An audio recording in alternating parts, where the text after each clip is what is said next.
Welcome back. We are talking political fallout as a result of the mass shooting at a gay nightclub in Orlando that killed 49 people. Politicians on both sides of the aisle have sounded off on this issue. Multiple people sharing their opinions, and the differences are very different. Joining me now is Carroll College Political Science professor Jeremy Johnson. Jeremy, thank you for being here. You're welcome. So let's just start off with a little bit about how does the response, the reaction of a political candidate such as Donald Trump or Hillary Clinton dictate or show their ability to handle a crisis as commander-in-chief?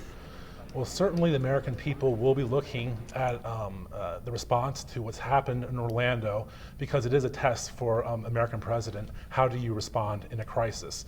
In general, candidates are expected to show both their commander-in-chief abilities, but also they have to show empathy in general, empathy and also sort of a counselor-in-chief to the American people. So you want to show resolve, but you want to do it in such a way as to sort of be the chief mourner at the same time. It's not easy to do, but in general, through most of American history, during the moments of crisis, the president, as the focal leader of the nation, is the one who people look to for leadership and guidance through these difficult times. We've kind of seen two very different responses from the candidates.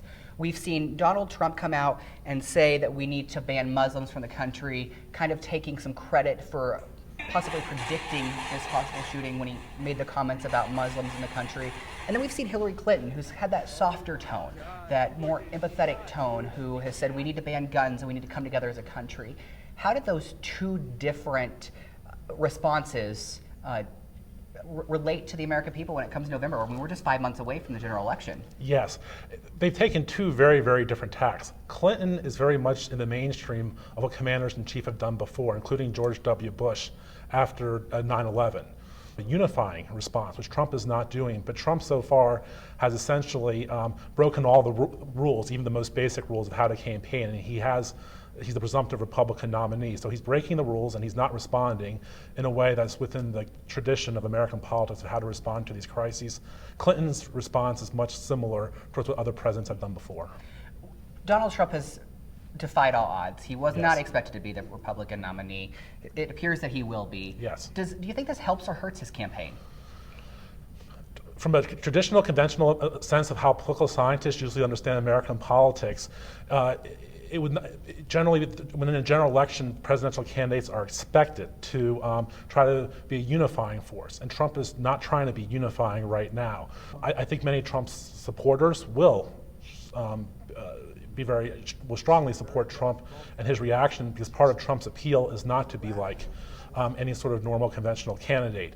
Now, he's elicited sharp reactions, particularly from President Obama, who's taking this as personal criticisms of how he does his policies. So we just haven't seen so quickly after a national tragedy this sort of level of animosity between the leaders of parties. You mentioned President Obama, and I want to talk about that. On Sunday, we saw this little softer approach from him during his speech to the country right after the shooting.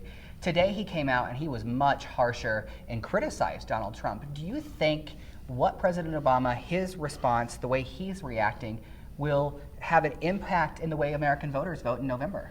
Clinton's on the ticket and Trump's on the ticket, not Obama. So I think especially people will probably be looking more at how Clinton reacts than, let's say, Obama. Jeremy, I appreciate your insight. I appreciate you coming in. Jeremy Johnson, political science professor at Carroll College.